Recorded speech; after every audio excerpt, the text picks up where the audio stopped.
ಸ್ನೇಹಕ್ಕೆ ಅರ್ಥನೇ ಇಲ್ಲ, ಇಬ್ಬರು ಸ್ನೇಹಿತರು ಕಷ್ಟ ಪಡದೆ ಸ್ನೇಹಿತ ಎಂದು ಒಪ್ಪಿಕೊಂಡ ಮೇಲೆ ಒಳ್ಳೆದು ಕೆಟ್ಟದು ಎಲ್ಲ ನೋದೆ.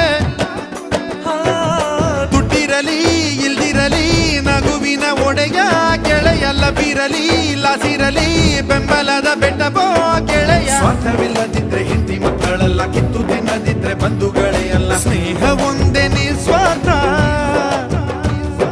ನಮ್ಮ ಮನ ಮುಚ್ಚು ಬಟ್ಟೆ ಕಳ್ತಿ ಬಿದ್ರೆ ಎಷ್ಟು ಬೇಗ ನಾವು ಎಚ್ಚರಾಗುತ್ತೀವೋ ಅಷ್ಟು ಬೇಗ ಧಾವಿಸಬೇಕು ಒಬ್ಬ ಗೆಳೆಯನ ಕಷ್ಟಕ್ಕೆ.